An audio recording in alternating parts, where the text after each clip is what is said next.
So before we start our special effects makeup demonstration videos, I'm just going to introduce you to a few of the products that we're going to be using. These are the most common products we use in the special effects and theatrical makeup demonstrations.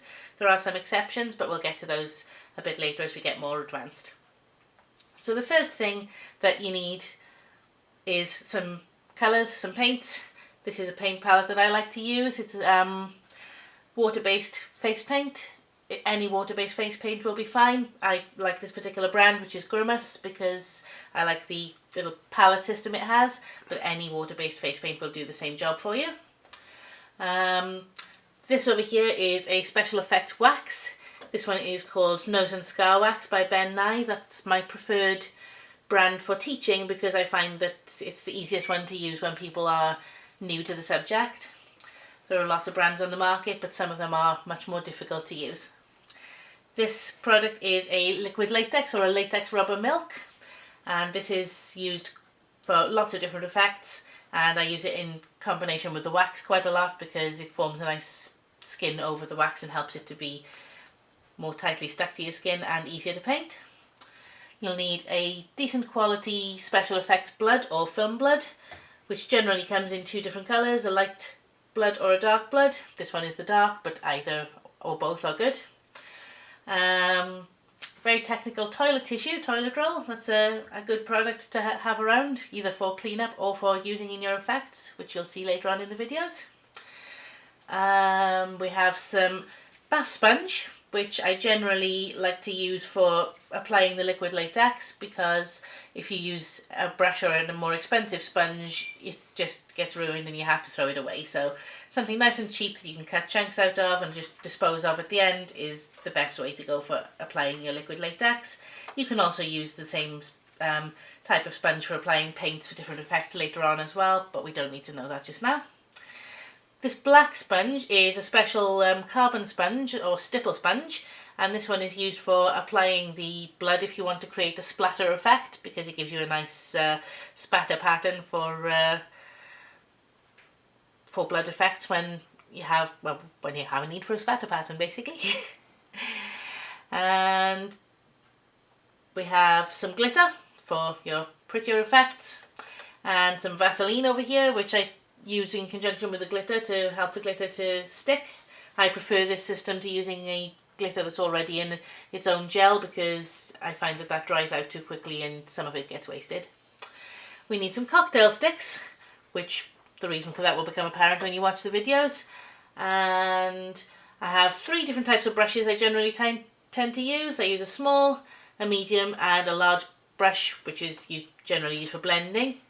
You can see I've got a fourth type of brush here, which the reason for that is because this one has a special end on it, which is used for scraping. So when I want to use the special effects wax, I use this brush with this type of end to scrape the wax as if I was scraping margarine from a tub, and then I can take the wax from the brush and roll it into the little sausage shapes or whatever other shape I need to make with my special effects wax to do my cuts or bullet holes or any other effect that I'm planning to do. You can also use a wooden spatula or something along those lines if you find that you can't find a brush like this, but they are fairly easy to find from art shops in my general experience. I think that's all the equipment I need to tell you about for now, so let's get on with the videos and we'll get to the more advanced stuff later. Okay, so welcome to your burn tutorial video. Now this is going to be a sort of hand straight into the fire type burn. It's not going to be subtle like, you know, the burn from a straighteners or anything like that. This is going to be pretty dramatic and pretty gory. So the first thing we need to do for that is we're going to put some liquid latex directly onto the skin. So you need your model to have their hand as flat as possible, because if your model bunches their hand, what's going to happen when the latex dries is they're going to straighten their hand and it's going to wrinkle and give them sort of an old person hand look, which for a burn is not a terrible thing, but we don't really need it for this one. So I'm just going to cover the back of my model's hand with the liquid latex. And then I'm going to use some very technical toilet roll The cheapest toilet roll you can get is the best kind to use, because we need something we can separate the layers on really easily, and it's not too thick and quilted and no aloe vera and all that fussy stuff the toilet roll tends to have now. So I'm going to separate the layers, tear it into pieces, crinkle the pieces, and stick them to the latex. Now what you want to avoid doing is scrumpling a piece up and trying to get it to stick, because it's too thick and it just won't stick properly. So try and crinkle your sheet, but stick the edges down flat, because that's going to be a lot easier for you to work with. Your latex might dry too quickly, so if it does, you can always add a second layer and stick some more tissue to that until you've built up enough cover for whatever depth of burn you're looking for. I'm going to do that right now. I'm just going to put a little bit more latex on. You need to cover the whole of the tissue with some latex to stick the whole thing down. So even though it starts to peel a little bit when you're dabbing it, don't worry about that. Just try and get the edges to stick. They will eventually come around to your way of thinking.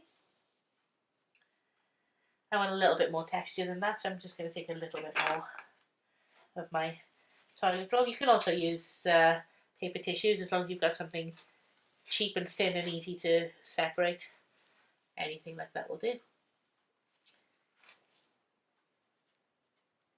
Try and avoid leaving obvious square edges where your sheets of tissue are, so that's why I'm ripping it into rough shaped pieces, not neat little squares. That's all the texture I'm going to want for that one. And I'm going to seal it with a final layer of latex.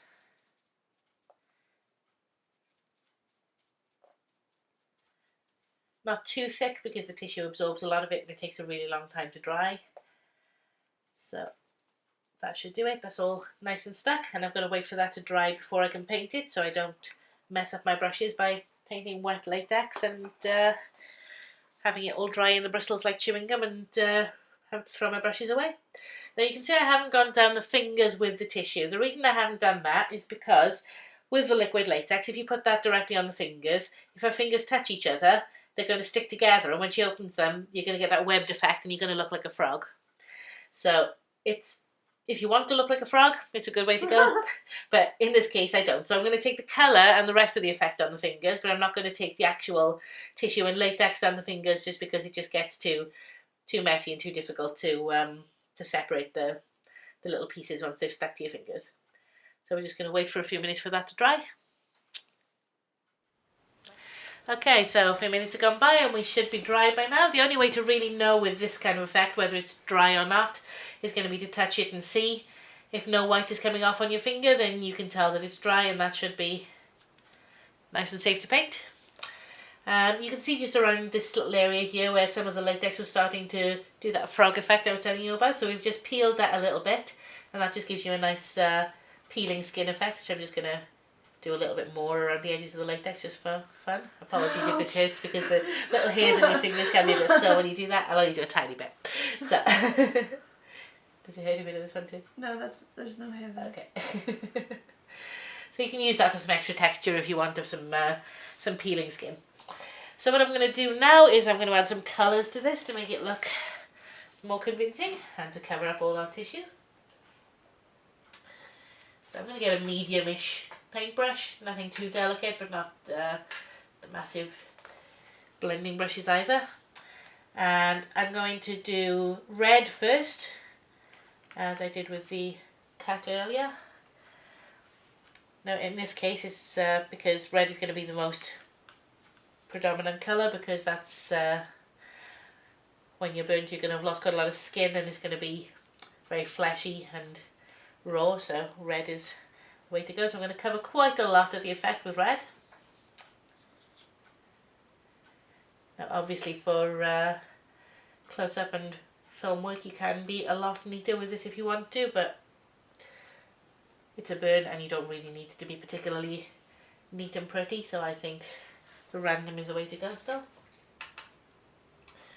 So after the red, for your burn, you're not going to put purple into a burn, because purple is for bruising, and when you don't have very much skin left, you don't really need to bruise. So instead of purple, I'm going to put some brown in, because that makes it look nice and crispy and cooked, which this would be. Kids always love it when I tell them that bit. So random dots of brown in between the red ones. Not as many as the red ones, so don't go too nuts with it.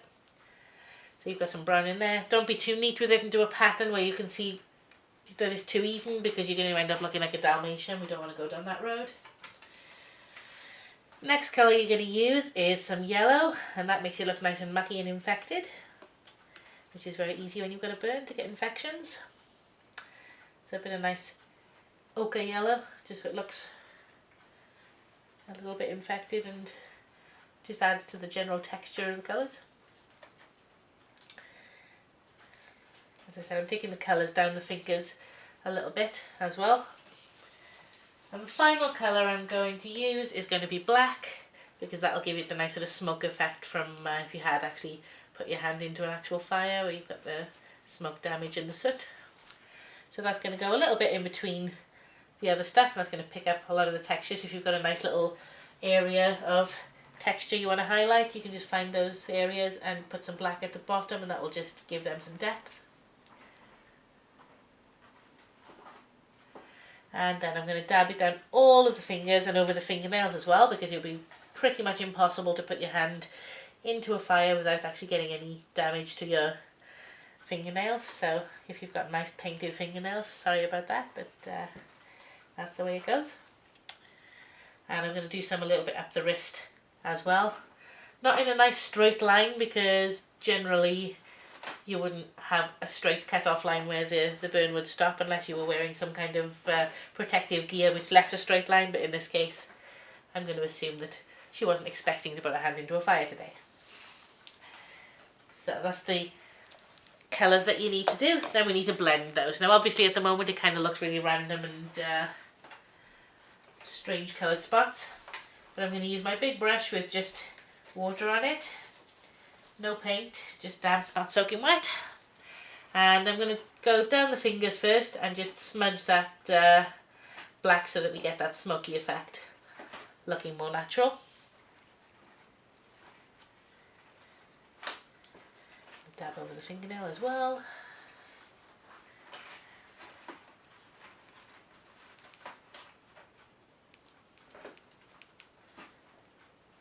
You need to rinse your brush every now and again because it starts to get dry and it gets too much colour on it too.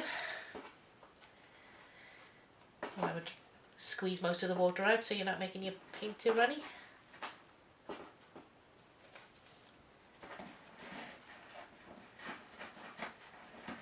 So you can see that the fingers now look like they've got a nice soot effect on them. I'm going to blend the wrist to look the same.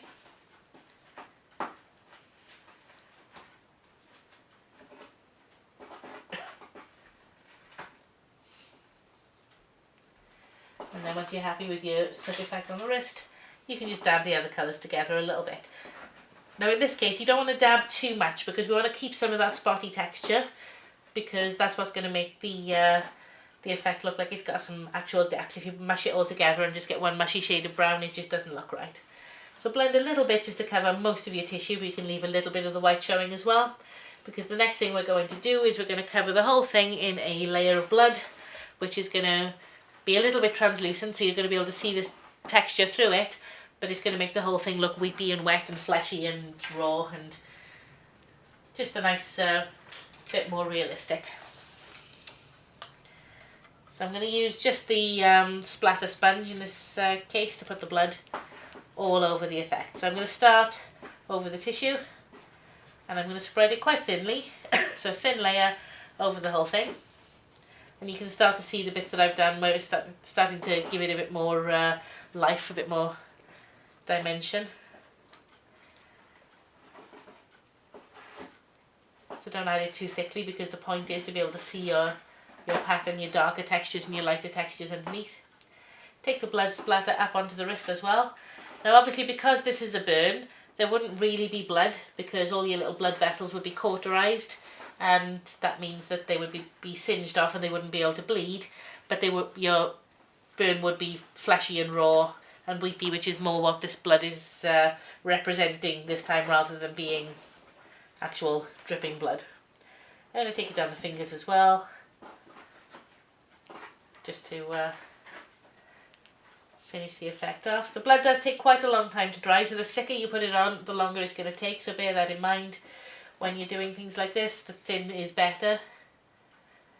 There's nothing you can really do to speed up the drying time of blood either. It doesn't really respond very well to being put under hand dryers or anything like that, which would usually dry things faster. This doesn't really do that. So when you finish, you should have that kind of an effect. I'm pretty happy with that. You can keep adding and tinkering with it if you want, but yeah, I'm pretty happy with the level that's at, and that's pretty much your standard burn effect. If you want to do the same effect on the side of a face, like as if someone's been in an explosion, that would work as well. I'll show you that again in a different video, because the blending around the eye and around the ear area is a little bit trickier. But yeah, in general, this effect works well for that kind of an effect as well. So there we go. That's your burn.